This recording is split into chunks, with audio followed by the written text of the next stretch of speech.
Hello students, कैसे हो आप सब। आज हम करेंगे 6th स्टैंडर्ड का first poem 1.1 don't give up. Don't give up मतलब क्या? कभी भी निराश मत हो। कभी भी जो हमने किया है उसके हार मानकर हमें बैठना नहीं है। अगर हमने गिव अप कर दिया तो हम आगे कभी लाइफ में सक्सेस नहीं हो पाएंगे। इसलिए पोएम का नाम दिया है डोंट गिव अप। इस पोएम को किसने लिखा है बच्चों? इस पोएम को लिखा है फेबी कैरी ने। किसने लिखा है? फेबी कैरी ने। और इस पोएम के द्वारा उन्होंने हमें बहुत ही अच्छा मैसेज दिया है कि चाहे आप लाइफ में कितनी बार भी हार जाओ, लेकिन उस काम को करना छोड़ना नहीं है। अगर आपने काम को करना छोड़ दिया तो आपको आगे जाके लाइफ में कभी भी सक्सेस नहीं मिलेगी।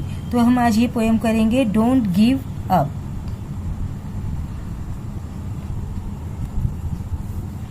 If you have tried and have not won, never stop for crying.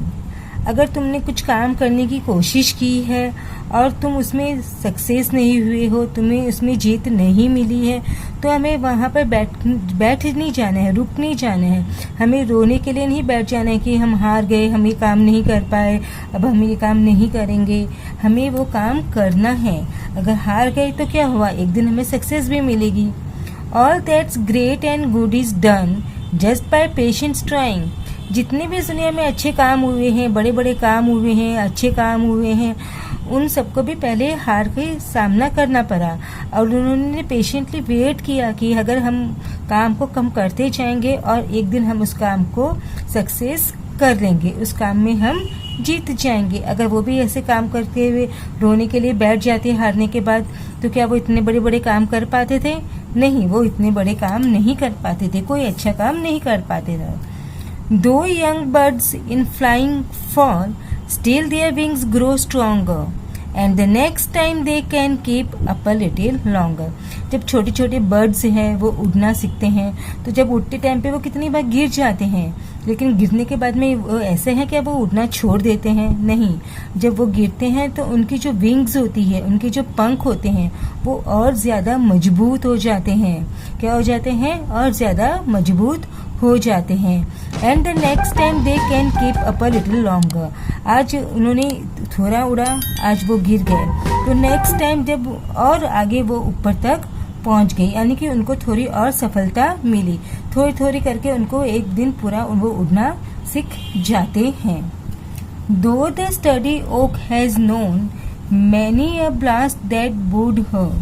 जो स्टडी ओक होता है, स्टडी मतलब क्या होता है? मजबूत होता है, स्ट्रांग होता है। जो ओक का ट्री है उसने कितने सारे ब्लास्ट देखे होंगे, कितने सारे जो विंड्स हैं, आंधी तूफान को सहन किया। आज वो इतना आंधी तूफान को सहन करके ही वो क्या बना है? वो आज भी खड़ा है। She has risen again and grown loftier and prouder. आज भी वो खड़ा है अपने सर को ऊपर करके। आज वो और ज्यादा मजबूत बन गया है, बहुत और ज्यादा टॉल बन गया है। अगर उसने वो जो ट्री है, ओक ट्री ने आंधी तूफान को नहीं सहा होता, मुश्किलों को नहीं सहा होता, तो क्या आज वो इतना लंबा चौड़ा और इतना मजबूत होके खड़ा रहता था? नहीं खड़ा रह पाता था, क्योंकि वो आंधी तूफान को सहन ही नहीं कर सकता था। अगर वो नहीं सहन किया तो वो आगे नहीं बढ़ पाएगा। इसीलिए हमको आगे बढ़ना है, हमको रुकना नहीं है। If by easy work you beat. अगर तुम कोई बहुत आसान काम करते हो, बहुत इजी काम करते हो और तुम उसमें जीत जाते हो, तो क्या वो जीत के तुम्हें इतनी खुशी मिलती है? नहीं मिलती है। Who the more will prize you. क्या तुमको ज्यादा प्राइज मिलेगा, ज्यादा प्राउड फील होगा कि हमने काम किया? हाँ, वो काम तो इजी था, हमने वो काम कर लिया और हम उस काम में जीत गए, हमने उस काम को डिफीट कर दिया। अगर कोई भी टास्क ऐसा लिया जो इजी था और हमने उस टास्क को कंप्लीट कर लिया, तो क्या हमको खुद के ऊपर ही प्राउड फील होगा? नहीं, हमें उस पर खुद पर ही प्राउड फील नहीं होगा। Gaining victory from defeat. Gaining मतलब मिलना, विक्ट्री मतलब जीत। किससे? हार के। हार करके बाद में जो हमें खुशी जीत मिलती है, हारने के बाद जिस काम को हमने सक्सेसफुली कंप्लीट कर लेते हैं, तो जो हमको जब खुशी मिलती है, वो कोई भी खुशी हमको, किसी भी काम से हमें वो खुशी नहीं मिल सकती। That's the test that tries you. ये तुम्हारी जीवन की टेस्ट है कि अगर तुमने काम करते करते छोड़ दिया होता, अगर डिफीट होते ही तुमने छोड़ दिया होता तो तुम्हें वो विक्ट्री मिलती ही नहीं। तो क्या तुम उस विक्ट्री को देख पाते, उस विक्ट्री का मजा ले पाते? नहीं मिल पाते, क्योंकि जब काम वो डिफीट हुआ, तुम हार गए और तुमने वो काम करना छोड़ दिया। और वो जो तुम टेस्ट था, जो तुम्हारी परीक्षा थी, तुम उसमें क्या हो गए? फेल हो गए, क्योंकि तुमने कंप्लीट ही नहीं किया उस टास्क को। एक बार अगर हम फेल हो गए तो इसका मतलब ये तो नहीं है कि हमें लाइफ में कभी आगे सक्सेस मिलेगी ही नहीं। हमें लाइफ में आगे सक्सेस मिलेगी, लेकिन कब हमें वो सक्सेस मिलेगी? कि जब हम उस काम को कंटिन्यूसली करते रहेंगे। अगर हमने वो काम करना ही छोड़ दिया कि नहीं जाओ अब हम नहीं जीतेंगे, हम नहीं कर पाएंगे, हम मन से हार गए, तो क्या हम उसमें सक्सेस हो पाएंगे? नहीं।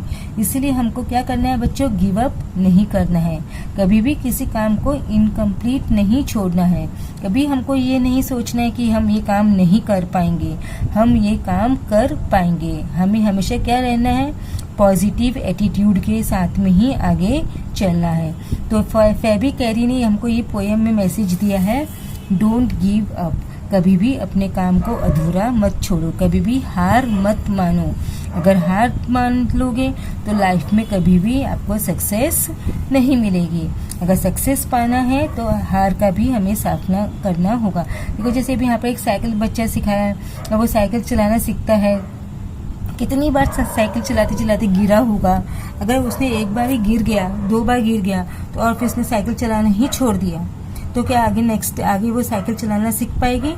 नहीं सीख पाएगी। ये जहाँ पे इसने जंप मारा है हडल पे से, अगर वो एक बार जंप मारने से क्या उसको सक्सेस मिली होगी? नहीं।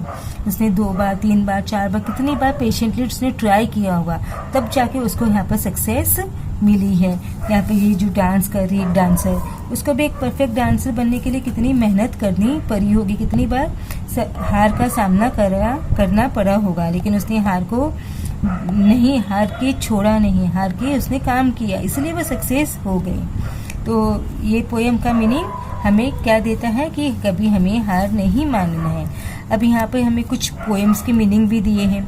गिव अप, गिव अप मतलब here it means loose heart and stop trying. अगर हम हार गए, हम बहुत निराश हो गए और हमने आगे कोशिश करना ही छोड़ दिया, ये हमें नहीं करना है। स्टडी, स्टडी मतलब स्ट्रांग, मजबूत। Has known many a blast, has survived many blows of stormy winds. यानी कि कितने आंधी तूफान का सामना करके भी वो आज सर्वाइव कर रहा है। Loftier, loftier means taller and stronger, लंबा और मजबूत। You beat, here it means you win. You beat का मतलब यहाँ पर क्या है कि तुम जीत गए। जैसे कोई टफ काम करके हम जीत जाते हैं तो हमें खुशी मिलती है, अगर इजी वर्क को हम करके जीत जाएंगे तो हमें इतनी खुशी नहीं मिलती है। I hope you understood this poem.